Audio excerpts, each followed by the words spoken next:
The Sangha will raise virtues out of compassion for the sake of this assembly and all living beings.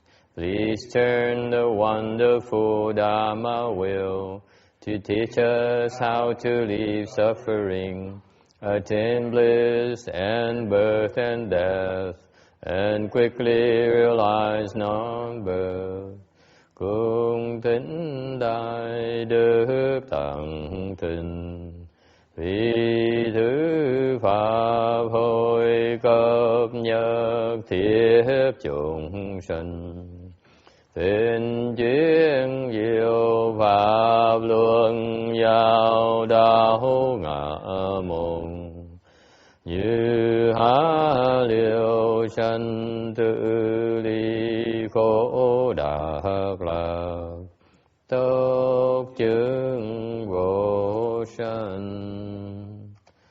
Homage to the Blessed, Noble, and Perfectly Enlightened One.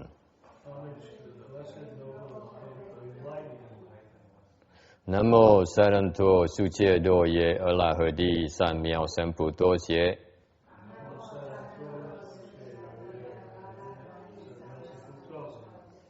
Nam mô Tác Đắc Tha Tu Đà Đa Ya A Ha Ha Đế Tam Miệu Tam Bộ Đà Tọa.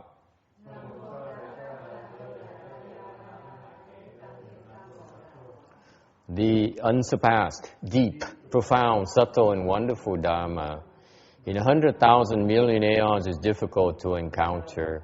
Now that I've come to receive and hold it within my sight and hearing, I vow to fathom the thus come one's true and actual meaning. Wu shang sheng sheng wei miao pa, bai jian wan jie nan zao yu, wo jin jian wen de shou zhi, yan jie ru lai zhen shi yi. All Buddhas and Bodhisattvas, Earth Store Bodhisattva, Venerable Shinwa, Venerable Bhikshunis, all good no advisors, Amitabha. Chư Phật Bồ Tát, kính thưa Địa Tạng Bồ Tát, Hòa Thượng Tiên Hóa, quý sư cô và quý vị thiện tri thức A Di Đà Phật. Chư Phật Bồ Tát, Địa Tạng Bồ Tát, sư phụ sang rần,各位比丘尼，各位善知识，阿弥陀佛。We're on slide 1164 of the Earth Store Sutra, cái tấm 1164, Kinh Địa Tạng. Moreover, Earth Store, if kings, Brahmins, and others can give in this way in the future, they will receive limitless blessings. If they are able to dedicate that merit, be it great or small, they will ultimately attain Buddhahood. How much more easily will they be able to attain the position of Shakra, Brahma, or wheel-turning king? Therefore, Earth Store, you should exhort all living beings everywhere to learn to perform such actions. 复次地藏未来世中有诸我王及波罗门等，能作如是布施，祸福无量，更能回向，无问多少，毕竟成佛。何况地势闯能自保。是故地藏普劝众生当如是学。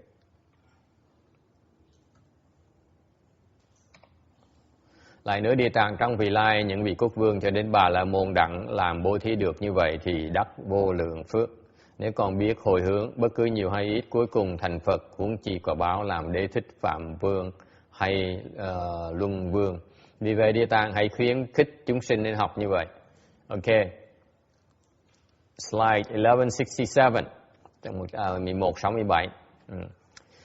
The Dharma that is being taught here is the Dharma of transference. Cái pháp đang dạy cái phần này là cái pháp hồi hướng. Hồi hướng nó làm tăng trưởng cái phước báo của mình. If you create merit and virtue and know how to dedicate it, then whether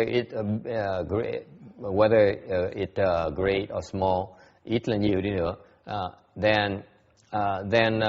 then you can have a multiplier involved. And your blessings have so much more blessings coming back your way. Biết hồi hướng như vậy, ít là nhiều nữa, được cái hồi hướng, cái phần hồi hướng đó, công đức đó nó được tăng trưởng rất nhiều. So you learn to give with a kind mind, a compassionate mind, equal impartial mind, pity mind, sympathetic mind. The blessings thus obtained is limited. Nếu như mình biết bố thí với một cái tâm từ, một tâm bi, một tâm bình đẳng, một tâm biết thương hại, một tâm một tâm sympathetic,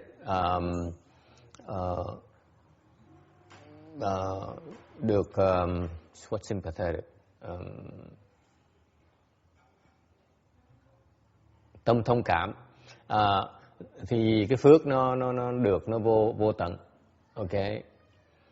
And on top of it, all these blessings, then you transfer, you make a transference to the Dharma realm, then all those blessings are further magnified. Rồi nếu biết mà hưởng cái phước đó rồi, là tạo được công đức như vậy rồi, mà biết hồi hướng cho pháp giới, thì cái công đức mình nó vô tận.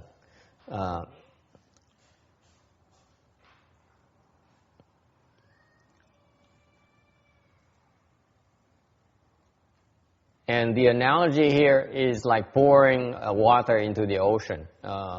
The water and the ocean becomes one, and you have access to the ocean. Giống như đây có cái ví dụ là ở đây là giống như là mình lấy ly nước mình đổ vào biển nha. Mặc dù ly nước rất ít, đều cái biển nó nhập với biển, thì nó cùng một loại nước của biển luôn. Okay, so the water becomes one with the water great ocean. So you have the same qualities. Okay.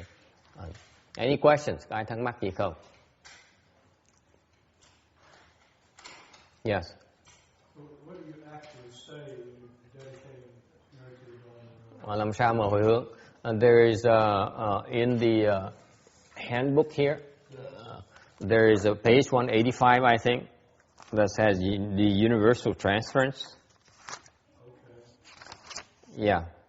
So you recite it on this thing here. Okay. You dedicate it at the end of the day. Cuối ngày khi tu hành xong, hồi hướng công đức ở trang 185. You do that at the end of the day? Yeah. Or you can do it anytime you do anything of merit and worth. Yeah. Okay. And that's the Dharma of dedication. What happens is that most people, when they understand, you dedicate to your parents, chẳng hạn như có những người biết pháp một tí, làm tí công đức, thì hồi hướng công đức cho cha mẹ mình, cho người thân yêu của mình. Okay, 185. 185. You think you're helping them, and that's what people do. They dedicate to their children, their spouses, their family, their loved ones. And it's not optimal. Chỉ làm như vậy họ có lợi thiệt, nhưng đều nó không tốt. Nó không tốt bằng là hồi hướng cho tất cả chúng sanh. It's not as effective as dedicating to all living beings. Why is that? Tại sao như vậy? Tại sao? Why?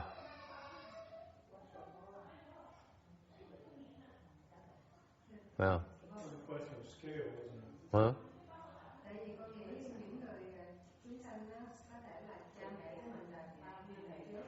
They could be related to us in a prior life, okay? Because we've been revolving the wheel since beginningless time. Quý vị phải nhớ rằng mình đang luân hồi từ vô thỉ. Mình cứ luân hồi hoài. We've been revolving the wheel for so long. That's why you're here today. Lý do quý vị ngày hôm nay đây, tại quý vị đã từng luân hồi từ lâu rồi. Ngày mới gặp được đây. Okay? So, yes. We dedicate to all beings. Is that merit cut up in like tiny little pieces of pie? Yes. Like micro dots up, like laser dots. I'm buying. It's just tiny, tiny dots. That's all you get. Everyone gets one tiny dot. You can't even see it. But if you dedicate to your parents, it would help them more. Does it?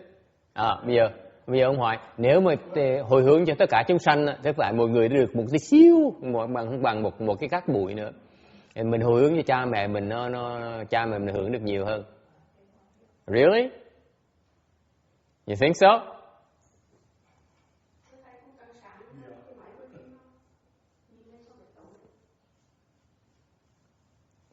Yeah. Well, what do you think? Quý vị nghĩ sao? That's a good point. Right? They're getting more. A bigger slice. Right?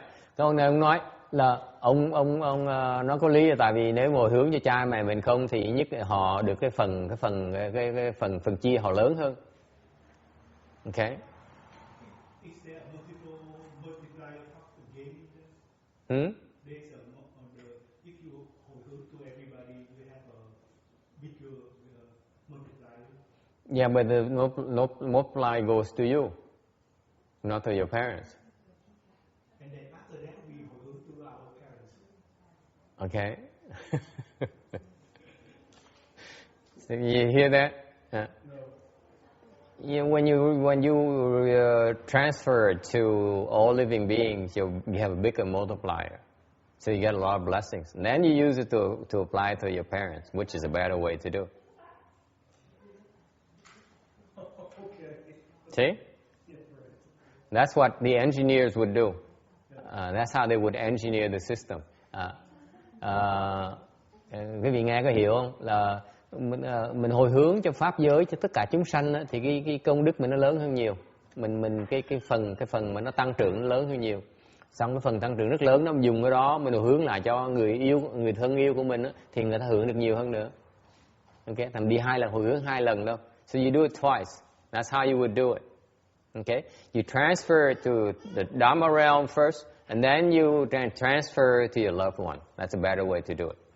Okay, ta hiểu cái pháp đó không? Mình trước kia đó mình hồi hướng cho pháp giới cái đã, thì công đức nó trở lại mình rất là lớn. Xong lấy cái công đức đó mình hồi hướng lần thứ nhì cho người thân yêu mình, người ta hưởng được nhiều hơn.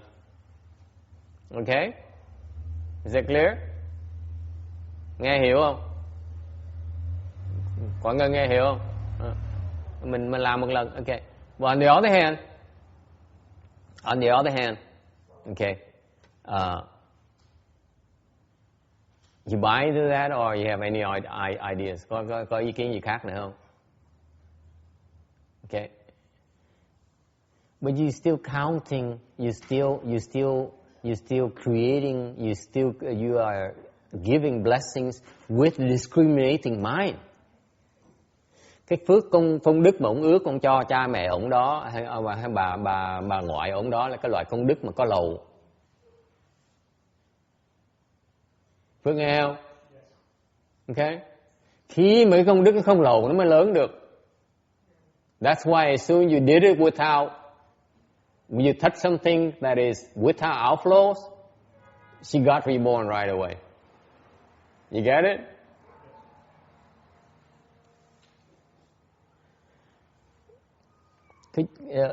Cái duyên mọi người nó khác. Khi mà mình hồi hướng mà cho người ta lợi là mình hồi hướng với cái tâm phân biệt, có nghĩa là cái loại phước đó, cái phước đó có loại hữu lậu. Còn ngược lại, mình hồi hướng người ta mặc dù cái phần nó nhỏ hơn á, của một cái loại phước mà nó vô lậu á, thì nó có giá trị hơn nhiều.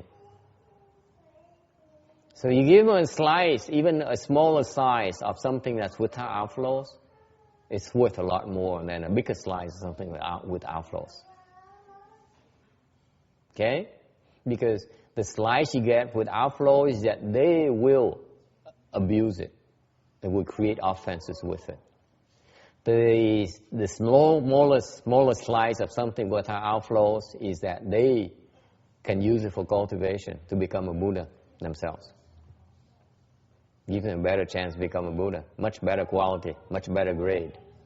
Albeit a smaller amount.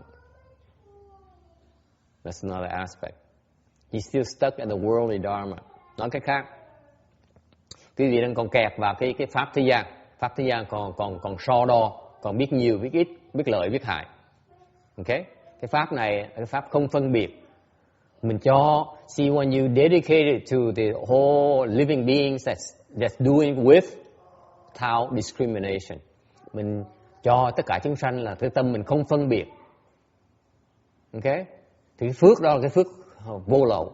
If you really can get to the point where you actually do it without thinking about it, then it becomes non-outflow.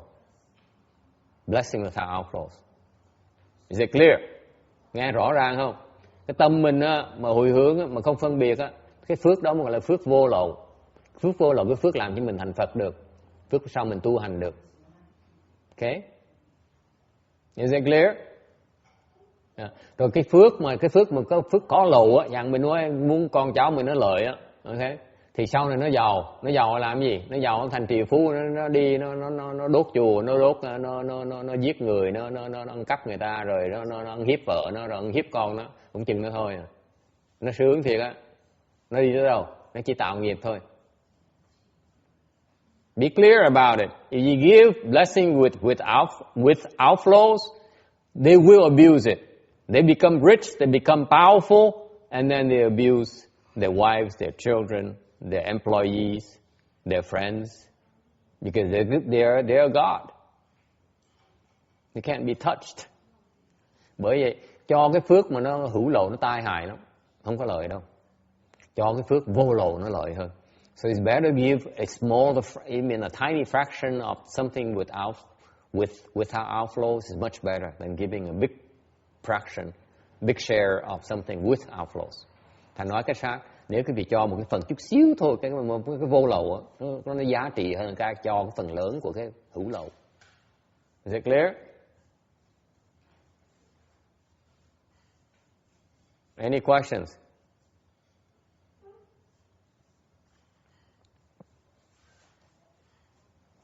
All right. Yes.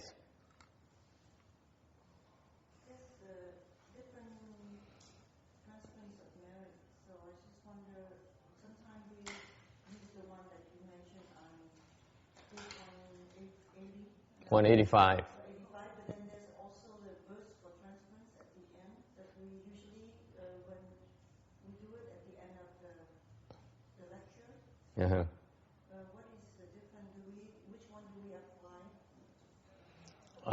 Different times, different occasions, you use different transferences. In the 185 is a universal one. You can do it anytime, anything. But sometimes when you do the lecture transferences, it's for a specific purpose where actually it's more geared towards the creation of wisdom blessings.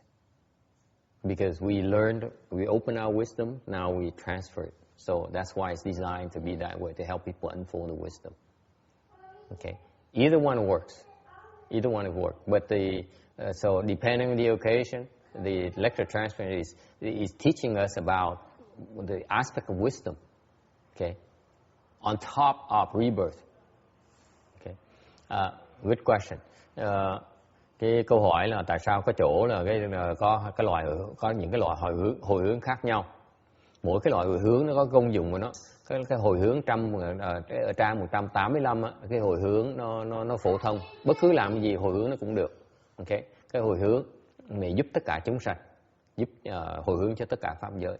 Ngược lại sau khi giảng kinh rồi có cái hồi hướng về nghe giảng pháp là cái loại hồi hướng nó khác. Tại vì cái pháp đó là cái pháp đang dạy về, đang mở cái huệ của mình, cái huệ vô lậu của mình. Okay.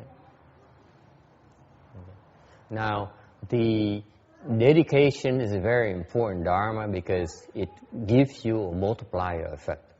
Cái pháp hồi hướng nó rất quan trọng. Tại vì nó giúp quý vị có cái công số nhân nó rất là lớn. Bởi vậy quý vị có phước tu tiếp được. This is what enables you to continue to cultivate Mahayana. This is the secret, folks. Cái này là cái bí mật của Đại Thừa, quý vị có biết không? Quý vị muốn tu Đại Thừa phải hồi hướng. If you want to cultivate Mahayana Dharma, you need to make transferences to the Dharma realm. phải hồi hướng cho pháp giới. Không hướng pháp giới không đủ phước tu. If you don't transfer to the Dharma realm, you will not be able to. You don't have enough blessings.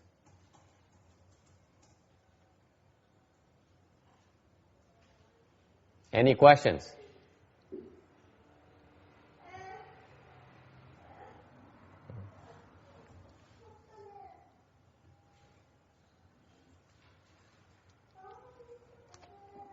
Okay, next slide, 1168, 1168.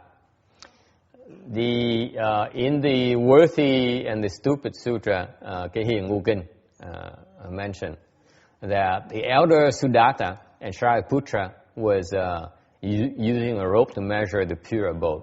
Okay. Thì trong cái kinh đó mới kể cái câu chuyện, cái công án là cái người mà đại hộ pháp của Đức Phật á. Sudatta is the great Dharma protector of Shakyamuni Buddha. Ông Tu Đá này là cái người mà cô độc trưởng giả đó, cái người mà cho cúng dường cái vườn cô độc đó. Cái người ông đó đó. So this is the guy who offered the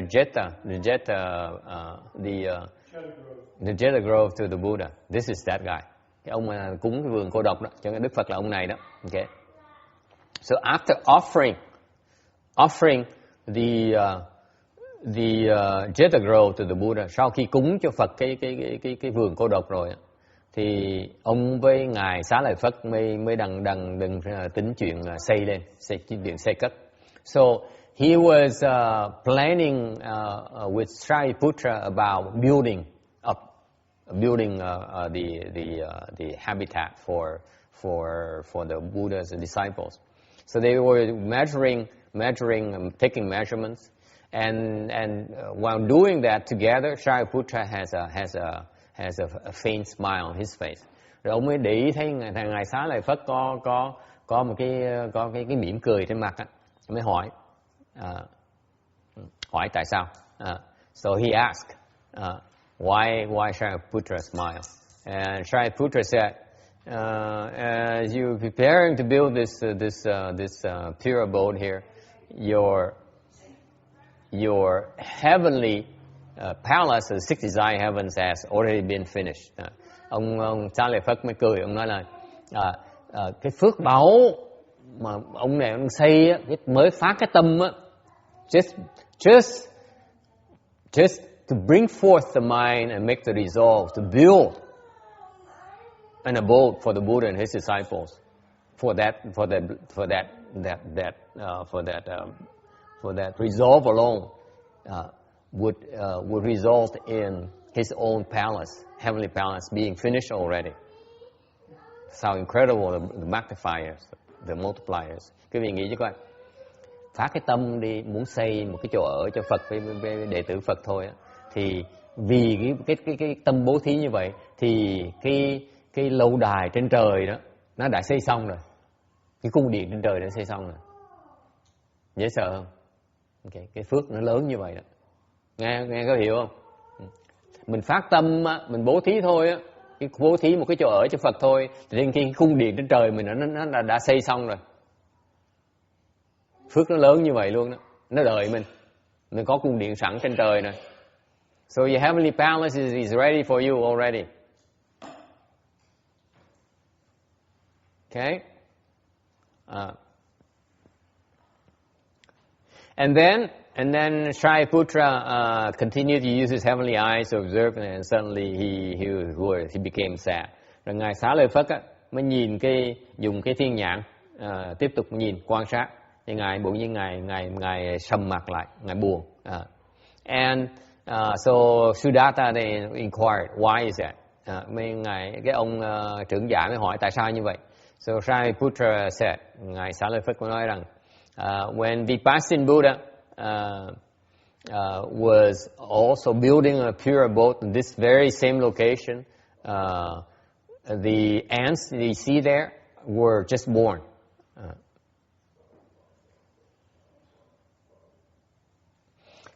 Mới nói rằng Đức Phật Tỳ Bà Thi cũng xây một cái chỗ ở chỗ này, xây cái chỗ ở chỗ này, mà lúc đó là mấy con kiến á, nó mới sinh ra thôi. Ok, con kiến nó mới sinh ra thôi. Bây giờ nó vẫn còn làm kiến. So now they still ants. That means that 7 Buddhas away. Nói cách khác, Phật Tỳ Bà Thi là Đức Phật đầu tiên của cái hiền kiếp này. Vipassana Buddha is the first Buddha of the worthy aeon. Okay, Shakyamuni Buddha. So Shakyamuni Buddha appeared as the seventh one to appear after Vipassana. Cái ngài Thích Ca Mâu Ni là Đức Phật thứ 7 mà đã hiện ra. And after 7 Buddhas, all these ants are still ants. Tức là cái tụ kiến nó sau 7 đời Phật rồi nó vẫn còn làm kiến như thường. Okay. So they received the ant body for 91 great kalpas without liberation.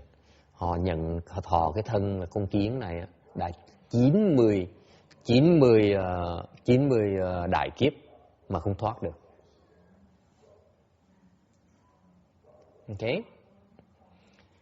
And so birth and death is long and endless, and the only way to obtain liberation is by planting blessings.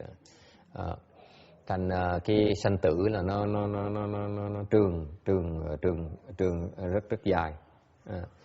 Muốn thoát thì phải bố thí.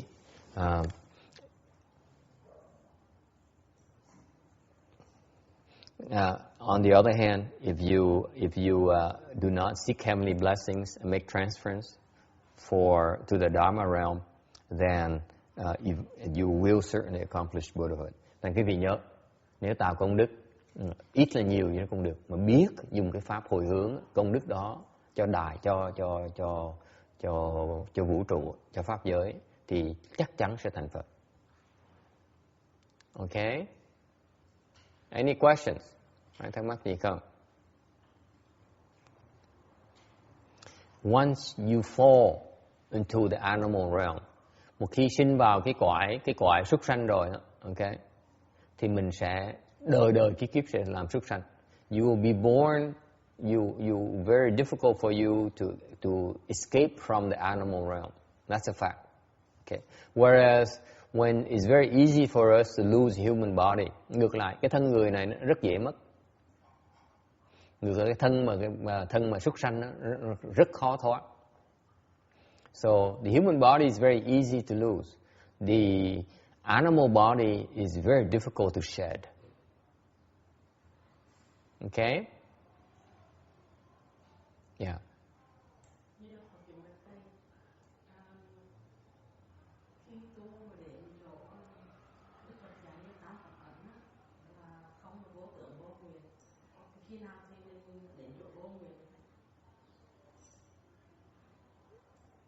Pháp mượn là gì? Vô gì? Không, khi mà tu luyện không vô tưởng và vô nguyện á, như con đang nguyện, mình đang hồi tưởng, mình đang công đức thọ đạo con nguyện, cho nên con bị kẹt. So the Buddha says, the Buddha teaches we should have not be attached to marks, not attached to vows. Now we're making vows by making these transferences. Are we stuck with the marks? I don't know. Tôi không biết nữa. Quý vị nghĩ sao? Are we stuck with marks? Mình kẹt tướng là không?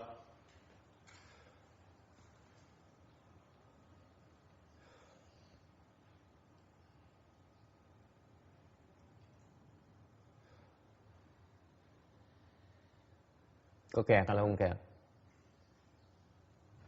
Kẹt. Kim says you're stuck with marks. Okay? Đồng ý không?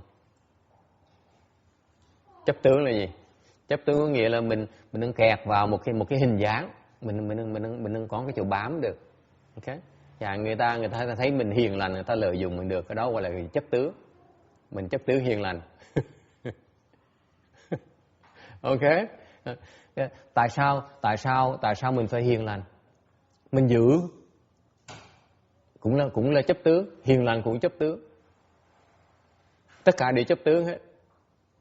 Ok, mình lỡ dại mình chấp tướng và hiền thôi, chứ còn lỡ mình chấp tướng và ác thì người ta vẫn sống cũng như vậy thôi, nó không chả khác như mình hết. Okay, so you attach the marks. Okay, 着相，着相。It depends on who you are. Tùy cái trình độ quý vị. Okay, let me put it this way. Nói quý vị thấy. Okay.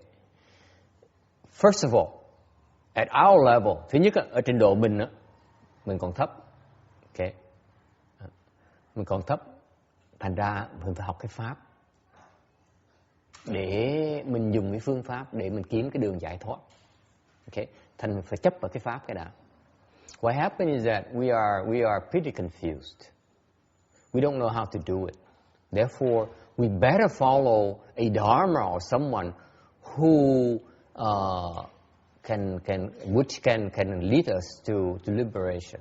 So you better attach to a mark. You attach to a dharma, okay, which is attachment to marks right there. Otherwise, how are you going to escape? Quý vị phải nghĩ cho kỹ coi. Hiện bây giờ mình đang tối tăm. Okay. Mình phải chấp tướng chứ, mình phải chấp một cái gì đó để mình tìm con đường giải thoát cái đó. Mình chấp vào cái ánh sáng mình mới thoát ra được. Right now you're in the dark, you need to attach to something called light for you to escape darkness. Hiện bây giờ quý vị đang ở trong tối, muốn thoát cái tối là phải chấp vào cái sáng mình mới thoát được. Còn nếu không á, mình không chấp vào cái sáng là mình sẽ luôn luôn mình kẹt vào cái tối. If you do not attach to light right now, you will always be stuck in darkness. Is it clear? Đồng ý chỗ đó không? Mình phải chấp cái đã chứ. Okay? So right now it's important, if you are still confused, nếu quý vị vẫn còn hồ đồ như thường, vẫn còn u mê như thường, thì phải chấp vào cái pháp. You have to attach to the dharma. You have to attach to the mark. Okay? Phải chấp vào cái tướng. But this kind of attachment here is only very limited. Phải hiểu cái chấp tướng này nó rất là đặc biệt ở chỗ rằng cái chấp vào cái nó giúp mình giải thoát, chứ không phải chấp vào cái vô minh. You attach here to a dharma that enables you to attain liberation. You are not attaching to stupidity. It's a big difference. So the dharma of making vows is the dharma that enables you to attain liberation. Cái pháp mà lập nguyện là cái pháp nó giúp mình được giải thoát, chứ không phải cái pháp vô minh. Whereas, let's say the dharma of accruing blessings so that you become a king or a president is a dharma of stupidity. You don't need to make that kind of vow. Okay. Ngược lại, cái pháp mà để cho mình sau này mình được hưởng giàu sang, được sung sướng, đó là cái pháp vô minh. Mình không cần chấp vào cái đó. Mình không nên chấp vào cái pháp đó. Okay? For example, let me be a bit more blunt for you to help you crystallize your thinking. Nói một cách khác để cho quý vị nghe. Okay. If you say that you need to be loyal to your spouse. Quý vị nói tôi phải trung thành với người vợ là chồng của mình. Okay. So the dharma here is the dharma of loyalty to your spouse. Cái này cái pháp này là cái pháp mà mình trung thành với cái người vợ chồng của mình. Is that the proper dharma or what? Cái pháp đó là sao? Is that the proper dharma? Yes. It is the proper dharma. Đúng không? Cái đó là pháp đúng, đó là pháp đúng không? Everyone agrees that I đồng ý chỗ đó không? Đó? Someone disagrees. Có một người không đồng ý chỗ nào? Just slap him, kick him. Có ai không đồng ý? Anyone disagrees here? Anyone agrees? Có ai đồng ý với ông này? 1, 2, 3, 4. Okay, những người không giơ tay là không đồng ý. So those who did not raise your arm, you disagree then?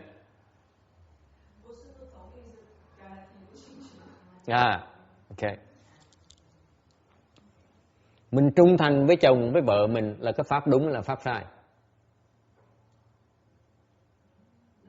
Đúng. Everyone says đúng. Trắc. Wrong. Wrong. To be loyal to your husband and wife, how does it help you obtain liberation? Quý vị trung thành với vợ, với chồng mình á, làm sao nó giúp mình giải thoát được?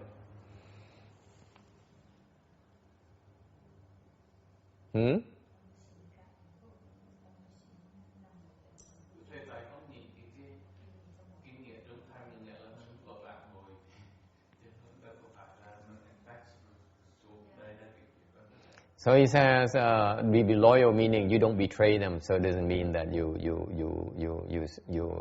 stuck there lifetime or lifetime. Không phản bội nghĩa là sao? Let's say your wife is Mrs. Is the counterpart of Osama bin Laden. You still loyal to your wife? Tôi hỏi ngược lại quý vị. Nếu như là chồng quý vị là ông đại ác, ông như Osama bin Laden đó, giết người thôi, quý vị vẫn trung thành với ông hả? Are you still loyal to him, to her? I'm asking you. Are you willing to be loyal? Quý vị có trung thành là không?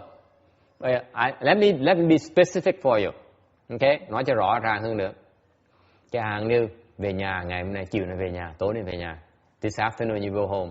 You ever heard your spouse speaking on the phone? Okay, he says, "Go ahead, get all 5 airplanes to plow into New York." Nói là đang ra lệnh cho 5 chiếc máy bay nó đâm vào thành phố New York. Tomorrow. Okay, what would you do?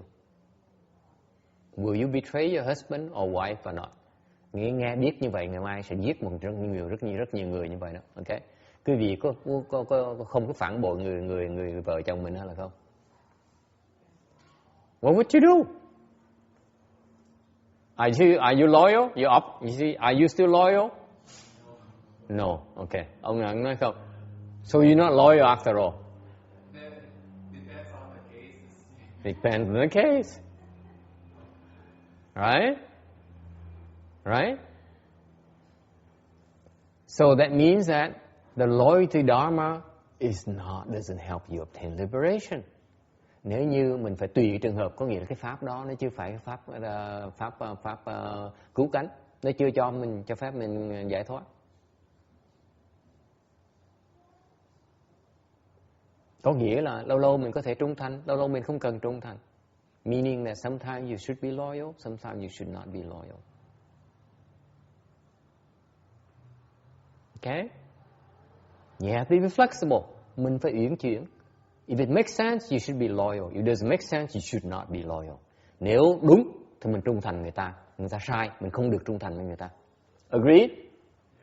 Nếu người ta sai, mình trung thành và nâng hại người ta. If they're wrong and we're still loyal to them, we're harming them, aren't we? Because I tell you an anecdote. Nói quý vị nghe cái chuyện này. Đức Phật Thích Ca. Okay. This will happen to Shakyamuni Buddha when he was in causal ground. Đừng tu. Khám phá rằng he realized someone is about to kill 500 people. Ông ngài Thích Ca Mâu Ni đang tu mới phát giác được một cái người kia sắp giết 500 người. Okay, he's about to kill 500 people right now. Okay, so Shakyamuni Buddha at that time took the Bodhisattva precept. Hồi đó ngài Thích Ca Mâu Ni đã thọ Bồ Tát giới rồi. Trong Bồ Tát giới, okay, cái giới đầu tiên hết là quý vị biết giới gì không? You know what's the first precept in Bodhisattva precept is? Không được sát sanh, no killing. That's the very first precept. Cái giới quan trọng nhất Bồ Tát giới là không được giết, không được sát sanh. Mà ông này ông thọ Bồ Tát giới rồi. Okay?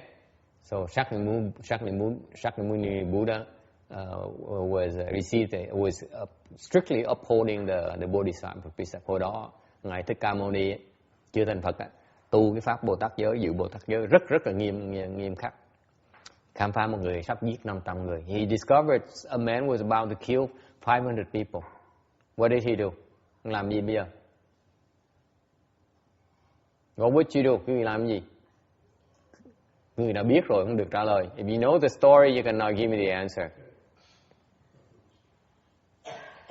You have to impress the rest of them. Sao? Cái vị làm cái gì? Người không biết á. Làm gì bây giờ?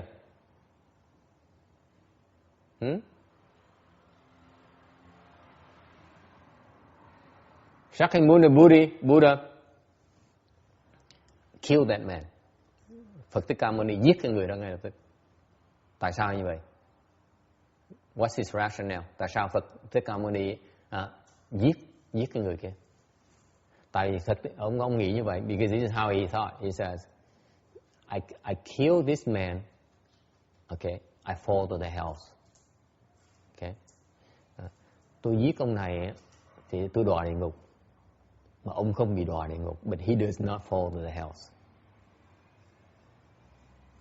So I should fall to the hells on his behalf. Thế ông để mà đọa địa ngục. Okay? So sometimes you have to have some wisdom.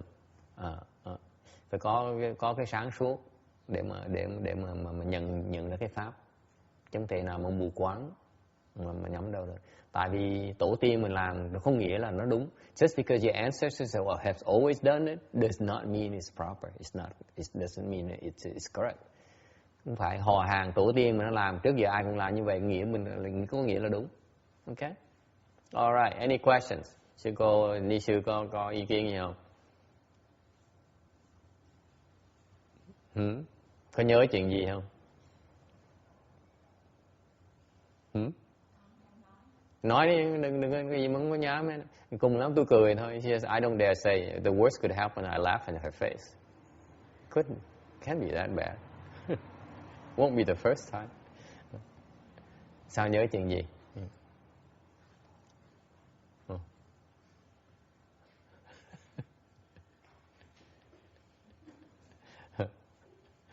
Okay. She's becoming gun shy now. Yeah, bắt đầu ngại rồi. Okay. So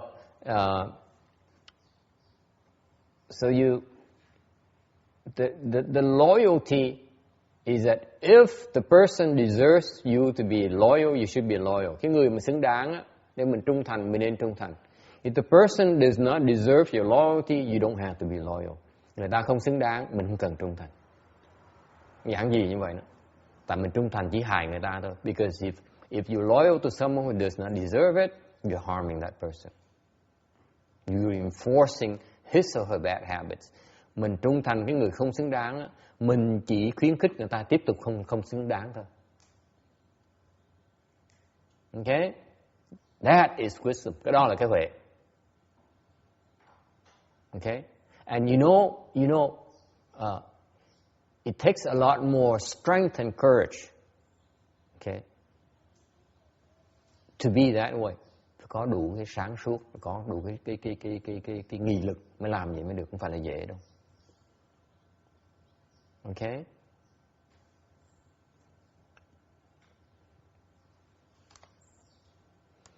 Uh, 1169, 1169. In the Solid Resolve Sutra, Kiên Ý Kinh, the Buddha told Ananda, Đức Phật nói với ngài Ananda. He broadly speaking of giving, you plan supplies for birth and death. Nếu như mình nói giảng thuyết rộng thuyết về bố thí thì mình đang trồng những cái nhiên liệu cho sanh tử. Just like planting seeds, you will germinate the kind of seed you get what you sow. Giống trồng cây, trồng cái nhân nào thì hái được cái quả đó. You can never obtain the fruit cannot be obtained without the seed. Được cái quả thì phải trồng cái nhân. You plant goodness,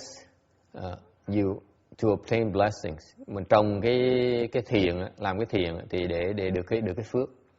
And the blessings always come back to you. Bất cứ cái gì mà mình tạo phước rồi đó nó sẽ trở lại mình, không mất gì hết. Okay. Whatever goodness you create, whatever good karma you create, you're the one who get the blessings. Cái phước của mình tạo đó, cái chuyện tốt mình làm, chuyện thiện mình làm đó, mình hưởng được cái phước đó hết, không có mất gì hết. So all the goodness you create in your life, it's never wasted. Những cái gì điều tốt mình làm trong cuộc đời mình á, là mình được hưởng hết. Alright. So someone asked me earlier, blessings, does blessings manifest in the form of gullibility? Okay. Có người hỏi tôi hồi nãy, hỏi là cái người có phước á, nó lộ ra bằng cách nào? Có phải nó lộ ra là mình bị khờ không? Okay, what do you think? Text, what do you think? If you have blessings, It manifests in the form of gullibility. yeah, you become a gullible person. No. Nếu mình có phước, người mình khờ, ông không đồng ý. Really? Why not? Your blessings make you gullible. Yeah, makes you become gullible. Not necessarily, right? That's what you. So, let's say, is a gullible person a person with blessings? Let me rephrase it. Nó xoay lại. Cái người mà khờ có phải người có phước hay là không? Possible. Hmm. Yeah, that's possible. Yeah, the way I rephrase it, yeah, sao? Vâng ơi. When you have the blessing, you have the adornment, the comportment. Cái đó đúng, như đều tùy cái loại phước. Có những cái loại phước mình phải giấu cái oai nghi. Nhưng thôi, oai nghi của người ta sợ. Chẳng như Ngài Thánh Nhất, bữa trước tôi do coi hình Ngài Thánh Nhất đó, oai nghi quá đi, mấy người thường ta sợ. Người ta không dám tới gần. Những ngài như ngài Tuyên Hóa, mình tới gần mình không sợ. Cái phước ngài Tuyên Hóa còn nhiều hơn ngài Thánh Nhất nữa, thành ra nó không lộ ra cái oai nghi. Thành tùy cái loại phước. So it says the blessings manifest in the form of comportment, awesome comportment, of adorned comportment. I said depends. Yes, it usually manifests as some awesome comportment, but actually when you have so much, then it also disappears. Like a master Sheng Yi, which I saw a picture of. I showed a picture of. He passed away recently. He's being cremated tomorrow in Hong Kong. He's a sage. And he's very adorned. He's very it manifests his samadhi power very clearly. But Master Shen Hua is much higher level, and yet he doesn't have that awe that the Master Sheng Yi.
To it.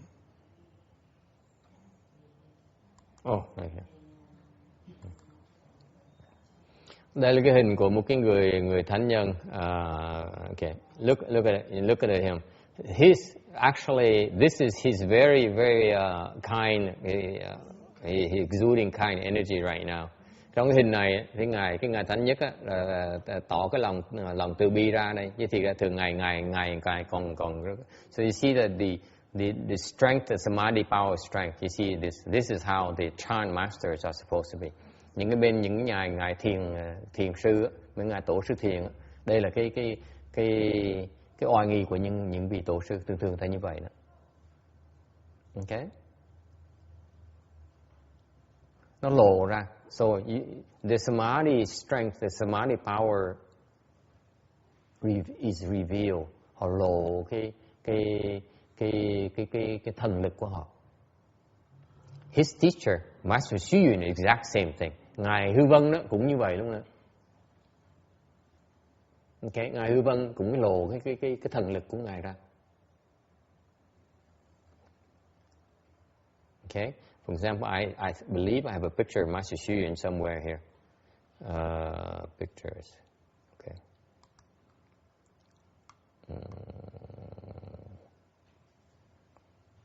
Oh no, this is not my PC. See, that's the problem. Okay. His teacher, okay,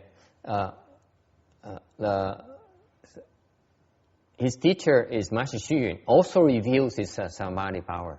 Remember, Xu Yun is 8th ground Bodhisattva. Ngài Hư Vân là Đề Bát Địa Bồ Tát, vẫn lộ ra như thường. Đề Bát Địa nó vẫn còn bị lộ ra. The 8th ground Bodhisattva still is revealed. Master Xu Yun is higher level. Ngài Tiến Hóa trình độ cao hơn. You look at him, he looks normal, doesn't he? Except for a few pictures, most pictures he looks very normal. You agree with that text? I'm not sure. He looks something special to me. No. He doesn't look like he's not showing. There's like a sternness behind this. It's kind of stern, right? Yeah. Hơi nghiêm khắc người thấy trong này. Quý vị đồng ý hình này không? Mấy ngài tổ sư thiền tông người ta hơi nghiêm khắc cái chỗ đó, nó lộ ra ở cái nghiêm khắc. Okay? Whereas Master Xu Yun Hoa, you rarely see him that stern. Cái nghiêm khắc của ngài Tiến Hóa ít khi mà nó lộ ra dễ sợ lắm. Only when he needs to, he reveals it. But normally, it's disguised. Cái chỉ lộ ra cái nghiêm khắc khi nào cần thôi. Cái lộ ra, you see, let me put it this way, guys. If you're this stern, then you cannot, you scare people away. Nghiêm khắc quá, người ta sợ, người ta chạy hết. Đồ người ta không được. Okay? Thành cái trình độ khi mà còn cái người khi mà người ta tới trình độ nào đó rồi, ta phải bỏ cái nghiêm khắc này. When you reach a certain level, you need to undo this sternness. That's what Master Xu Hoa did. Ngài Tiến Hóa làm. Thì mới cứu được những cái người mà không người sợ cái nghiêm khắc. So he's able to save those people who are afraid of stern people. Okay? That's the point I'm trying to make. Okay. So it's the I don't know how we got there, but the blessings does not manifest through comportment. Cái phước nó không lộ ra ở cái oai nghi của mình. Cái phước nó lộ ra ở cái tâm thiền của mình. The blessings manifest in the goodness in all of you. Blessed people are the people who are good. Cái người có phước là người tốt. Not the talented one, không phải người giỏi. Not the smart one, không phải người thông minh. Nhưng có phước thì sự có phước là người tốt. The truly blessed ones are the ones who are good. Not talented, not smart, not sharp. Okay. Không cần phải thông minh, không cần phải lanh lẹ, không cần phải giỏi. Không cần phải nổi tiếng, don't need to be famous. Don't need to be rich, không cần phải giàu. Mà là tốt, là người tốt.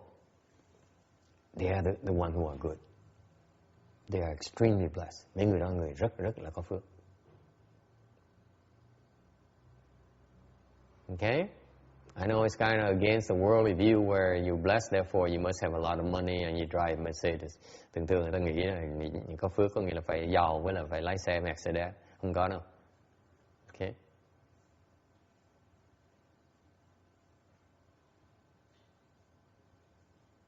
Why is that? Tại sao như vậy? Tại sao người phước là tốt, không phải là người phước là giỏi? Cái người mà có người mà tốt á, có phước hơn người giỏi. In other words, the ones who are good are the ones who are more blessed than the ones who are talented.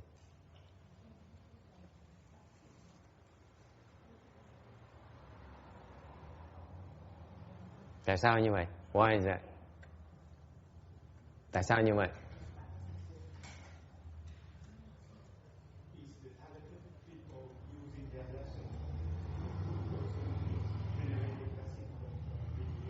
Precisely. Rich people, blessed people get more blessed. Cái người mà có phước á, là phải càng ngày phải càng thêm phước, gọi là có phước. Còn có phước á, mà càng ngày mà thua mà bớt hụt phước á, là đâu phải có phước đâu. If you're blessed, you're supposed to accrue your blessings. Your blessing is supposed to increase, not decrease.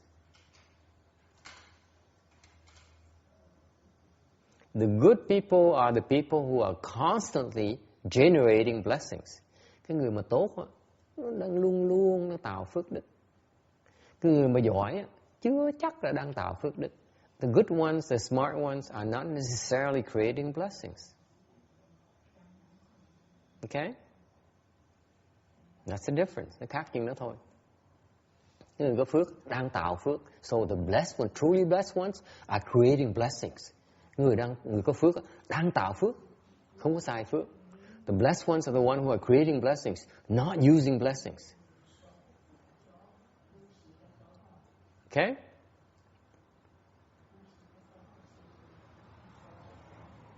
All right.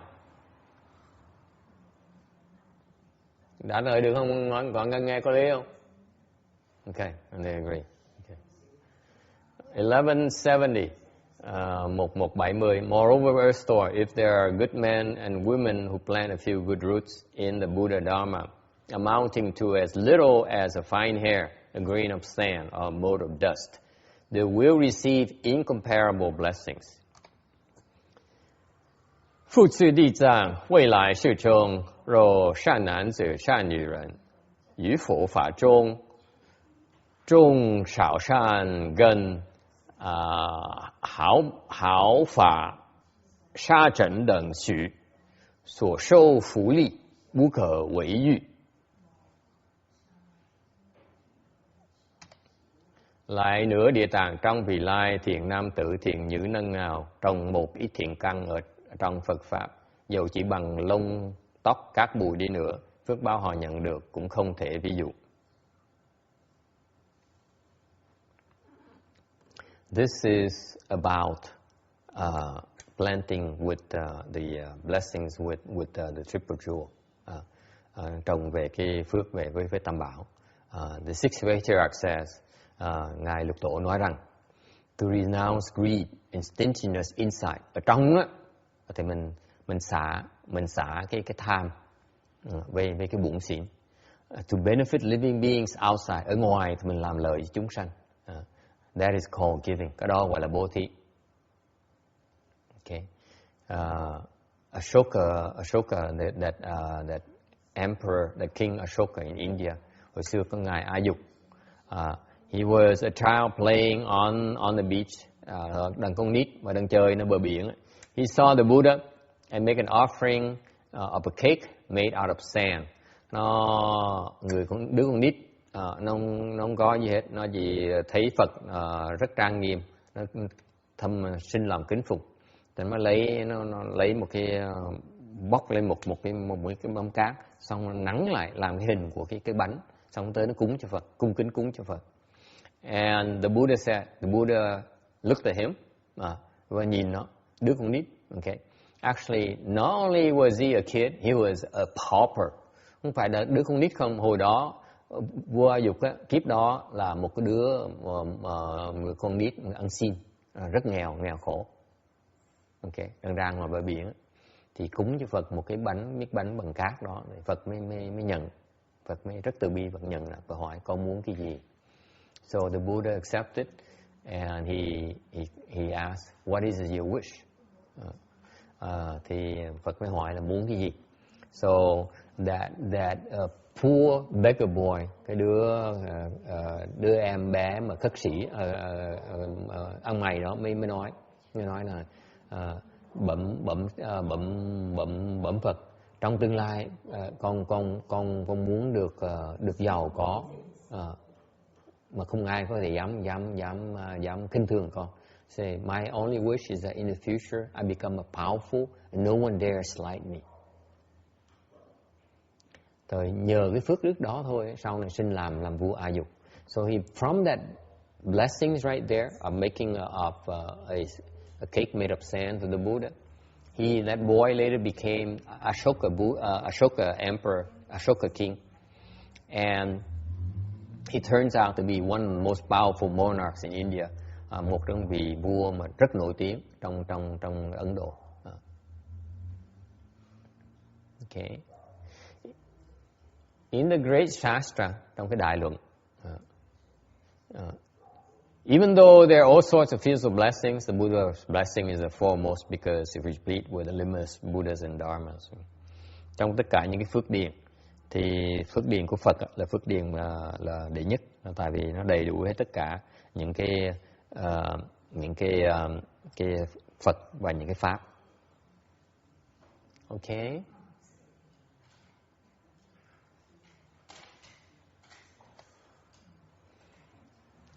Furthermore, the Great Shastra also mentions, as far as the Buddha is a field of blessing, nói về cái Phật là một cái phước điền, thì đại luận nói rằng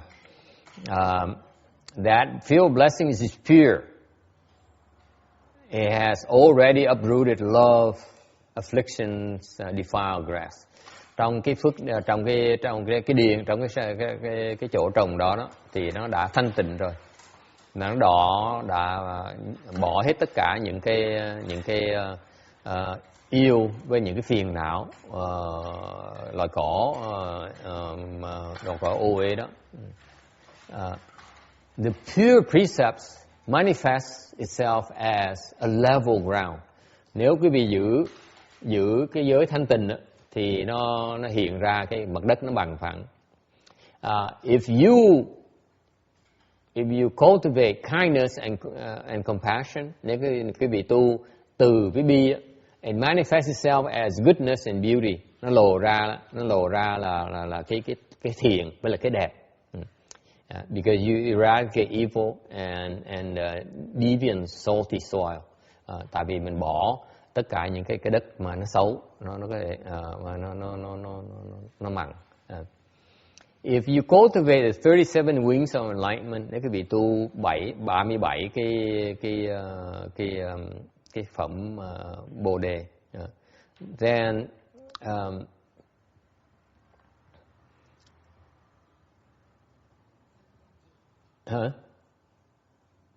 thất giác gì? Then they're like the partition dikes of the field. Thì nó giống như cái 37 cánh Bồ đề đó, 37 phần đó, 37 Bồ đề phần đó, thì nó giống như là những cái bờ đê ngăn ruộng. The 10 powers and 4 fearlessness and 4 limitless wisdoms are like the walls. Thập lực, cái 4 vô ý với 4 trí vô ngại, trí vô tận là giống như những cái tường. They can produce the 3 vehicles and a nirvana fruition. Nó tạo được cái tam thừa, tạo được cái Phật quả, niết bàn quả. And you plant in this unsurpassed, incomparable field, you have inexhaustible blessings. Nếu quý vị trồng với cái vô thượng và vô bỉ cái chỗ trồng này, thì cái phước mình nó vô tận. Okay, so in other words, you plant the blessings of the Buddha, you make an offering to the Buddha, you have limitless blessing. Nếu có cái phước mà cúng cho Phật thì nó sẽ cái phước đức mình vô tận. Okay, so for example, this is why the Buddha left behind shariras. Bởi vậy những cái ngài thánh nhân với những Phật Bồ Tát họ để lại những cái xá lợi. Okay, because you can if you have shariras, see shariras and go and make offerings, you should go and make offerings of shariras. Nếu quý vị thấy những cái xá lợi thì nên tới cúng chúng xá lợi. For example, in Silai Temple, in their museum, ở chẳng như ở Tây Lai Tự, ở ngay cái bảo tàng biển của họ trong đó có xá lợi của ngài Thích Ca Mâu Ni. They have a sharira of Shakyamuni Buddha. Okay, so every time I go there, I most of the time I will make an offering. Because that's the same as making offering to the Buddha. And I said, Buddha, in the future, make sure people don't look down upon me. I become rich and have many temples. Thằng mỗi lần tôi tới như vậy, tôi cũng xin Phật là trong tương lai không ai khinh thường tôi hết. Và trong tương lai tôi có rất nhiều chùa.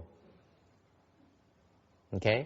It's the same exact thing as making offering to the Buddha. Giống cái khác gì mình cúng cho Phật hết. Tới cái cặp xá lợi mà cúng cho xá lợi giống như mình cúng cho Phật vậy đó. Okay? Same exact use. So that's why Diện Huế Pháp Sư that right now in Hong Kong, bây giờ sư cô cái cô Diện Huệ đang ở Hong Kong bây giờ. I asked her to get a lot of stupas. Tôi yêu cầu sư cô mà đi thỉnh một cái rất nhiều những cái tháp, xá lợi tháp. Because and then in the future khi sư cô trở về mình sẽ đem ra những cái xá lợi của những cái thánh nhân đó, với Phật với thánh nhân đó. We bring out, we put the shariras on the stupas out here, and on special occasions we let you, we allow you to bow to the shariras. Okay, tới mà thấy được cái xá lợi lại để trong cái dịp mà đặc biệt pháp hội đặc biệt tôi sẽ đem ra để cái việc chiêm ngưỡng để mà lại. Okay.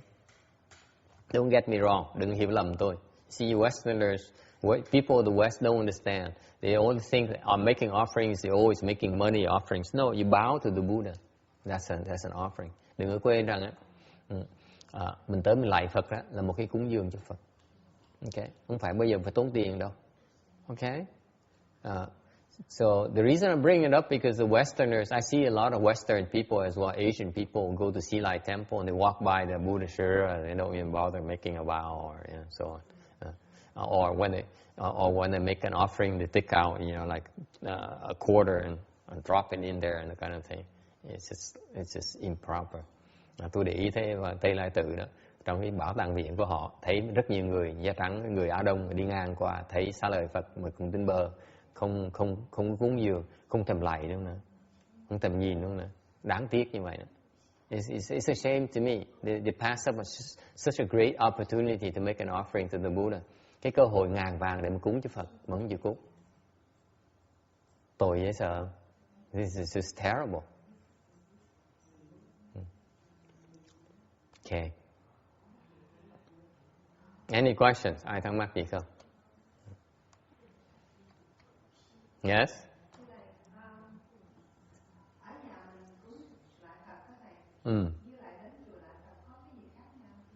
What's the difference between bowing to the Buddha at home and bowing to the Buddha at the temple? Tôi nghĩ chắc giống nhau. I think it's the same.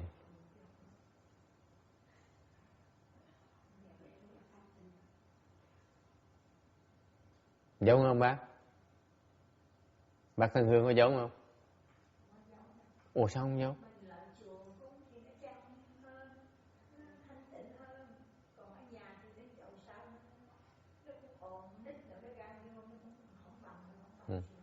So you go to the temple, it's more adorned, it's more pure, and therefore, it's not as noisy, it's not as chaotic as at home. Seems to me it's the same. Thấy nó cũng giống như thôi. No? What do you think? Yeah. Hồi hướng chứ. Yeah. You should transfer make a transference every time you create merit and virtues to the Dharma realm. Hồi hướng cho công đức cho tất cả pháp giới, chứ đừng phải hướng cho cha mẹ mình nghe. Don't give it to your parents and your children. Don't do that. It's wrong. Bởi vì hồi hướng cho cha mẹ với con cái mình không là sai rồi.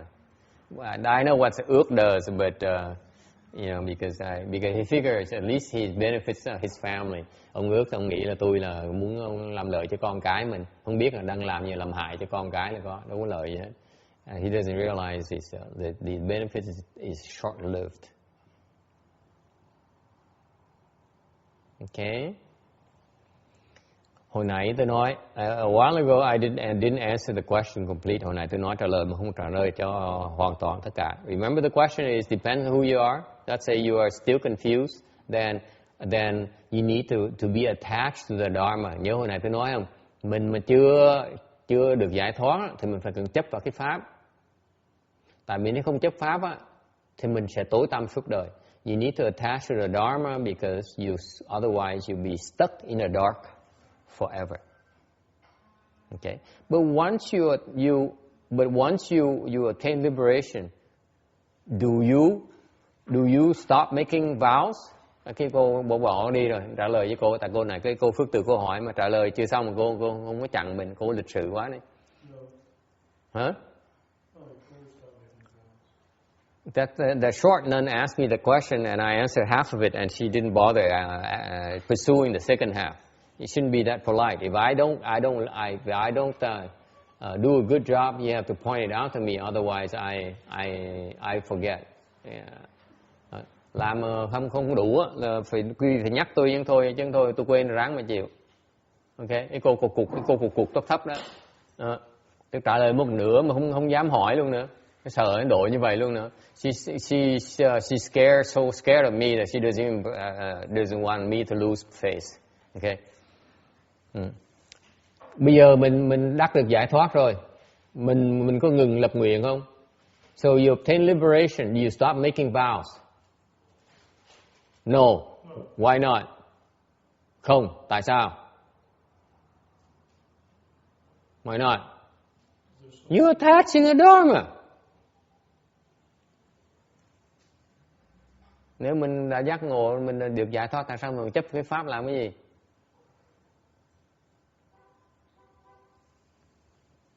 Ai cũng suy nghĩ. Yes.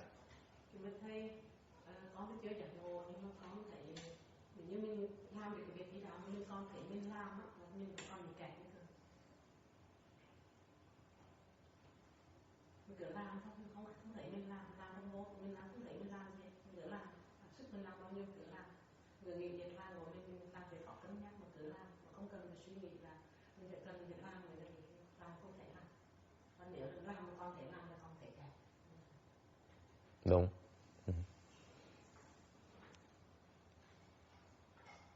Cái đó là cái tế nhị của cái phần thứ nhì đó.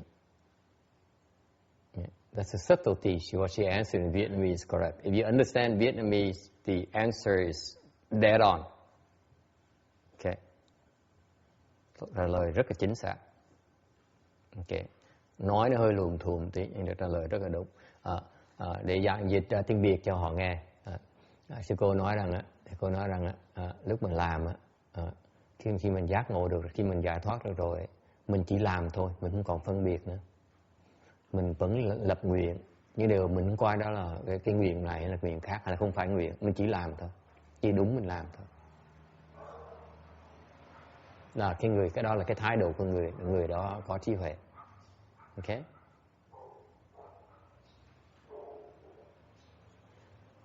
The answer is that she gave an excellent answer, perfect answer to that, the second section. I'm glad she came up with it because I was thinking how I'm going to explain it, what I'm going to say now. Tại tôi may mắn sư cô giảng giùm tôi đang kẹt, tôi không biết làm sao mà giảng phần thứ nhì nữa. I wasn't sure what I'm going to say about the second section yet. You guys don't think that? See, because all your questions are not prepared. Usually, I remember when I was when I was a Shami at the big temples.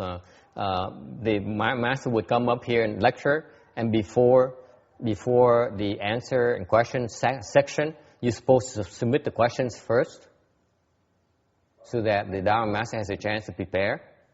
Chẳng như trước khi mà được nghe giảng pháp là mừng rồi còn đòi gì nữa, thành muốn hỏi đó, là phải nộp câu hỏi trước, ok, để người ta sửa soạn, người ta trả lời, chứ không phải là muốn hứng là hỏi gì là hỏi đâu có được, mà ta mất mặt chết.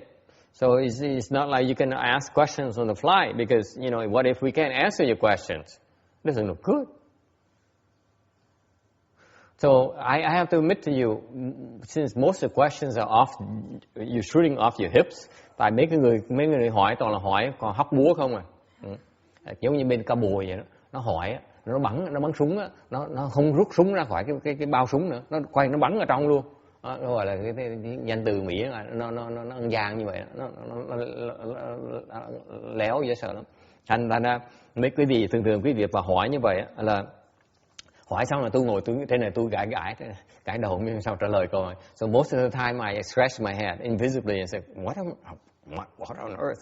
This is why I keep on asking you the question. Bây giờ cái thuật của tôi là tôi hỏi ngược lại, tôi hỏi quý vị nghĩ sao? And I was sitting there and say Well, you were struggling with it. I was struggling with it as well. Quý vị đang suy nghĩ, tôi cũng suy nghĩ nữa. Làm sao trả lời bây giờ? Okay. So that now you know my secret. Bây giờ tôi biết lại cái bí mật của tôi đó. Tôi giờ rồi tôi hỏi, thực ra tôi đâu hỏi, tôi hỏi để câu giờ để suy nghĩ, để mà suy nghĩ thôi. So the reason I ask questions is so that I can buy time for myself. So anyway, I'm glad she gave the answer. Thành cảm ơn sư cô cho cái câu trả lời rất là đúng. Khi mà người mà so if you obtain liberation, okay, what is obtain liberation? Đắc giải thoát là gì? When you obtain liberation, yourself is empty. Khi mà đắc được giải thoát, cái ngã nó biến mất rồi. Tại cái người đó làm như vậy. So what happens is that person who obtained liberation, he may be eating. Khi mà người ta như vậy, có vẻ người ta đang ăn á, thì ra người ta có ăn, mà thì người ta không có ăn. So they may appear manifest the appearance of eating, but actually they're not eating. There's no self who's eating. Ta không còn cái ngã để mà ăn nữa. Nhưng đều phải hiện cái tướng ăn. They still manifest the eating. Okay? Tại sao như vậy? Why is that? So that people can make food offerings of food to them. Phải làm hiện cái tướng ăn để người ta mới tới cúng dường đồ ăn cho mình. Người ta phải trồng phước điền chứ. See? They manifest eating so that, well, they don't have to, but they manifest that they need to eat so that they choose to need to eat. They don't have to, but they choose to need to eat. Ông hỏi không cần ăn là không có. Người ta chọn cần ăn, thay vì chọn không cần ăn. Instead of choosing not having to eat. There's a difference. Okay? Hai pháp này khác, họ chọn là cần ăn để chúng sanh như mình đó, chưa giác ngộ mới có cơ hội tới trồng phước điền để họ. So we confused people, deluded people still have a chance to plant blessings with them. Because if they need nothing, nếu thực sự mà cái ngã họ không rồi, if they really the self become empty, they really don't need anything. Họ thực sự ngã họ không rồi, họ không cần gì hết đó. Thì mình không cách gì mà họ không cần gì nữa mình hết. They don't need anything from us. So we have no chance to plant our blessings. Như vậy mình không có cách nào mình trồng phước điền hết. Trồng phước mình được. Okay? Does it make sense or not? Okay. So anyway, so once you attain liberation, khi quý vị đắc được giải thoát rồi, cái ngã nó biến mất rồi. The self is empty. Okay? Thành lúc cái người như vậy rồi, okay, mình không thể nói người ta là lập nguyện được. You cannot possibly say that this person is making vows. Who's making vows? Ai đang lập nguyện đây? Đâu có ai lập nguyện đâu. No one's making vows. Người ta đã không rồi. Cái không đâu có lập nguyện đâu. So emptiness does not make vows. Right? So to say that person is making vows is incorrect. Thì nói người ta lập nguyện là trật rồi. Ta đâu có lập nguyện đâu. Không có ai lập nguyện hết. No one is making vows. That's called making vows and yet not making vows. Bởi vì vật cái áo mình mới nói rằng là lập nguyện mà thiệt ra không lập nguyện.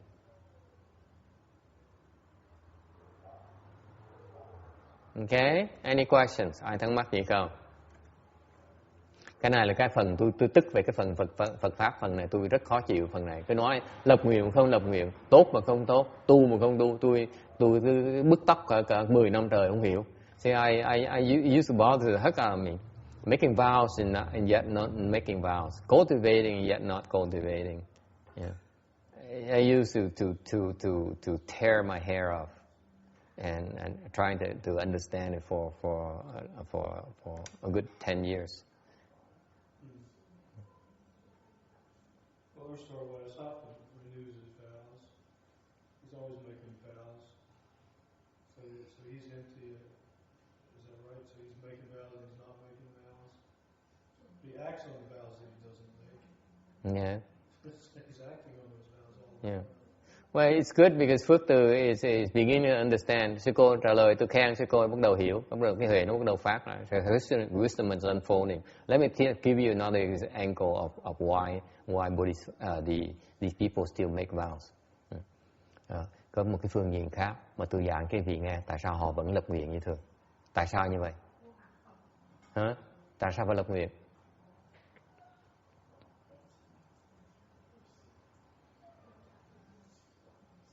Tại sao lập nguyện? Tại họ chấp pháp, because they attach to the Dharma. Kim đúng mà Kim sợ, không dám đính chính. Kim was right all along, and yet she didn't dare take a stand for it. She becoming cowardly, càng ngày càng hèn, which is a good thing. Why is it good to be cowardly? Sometimes better to be unsure than to be sure.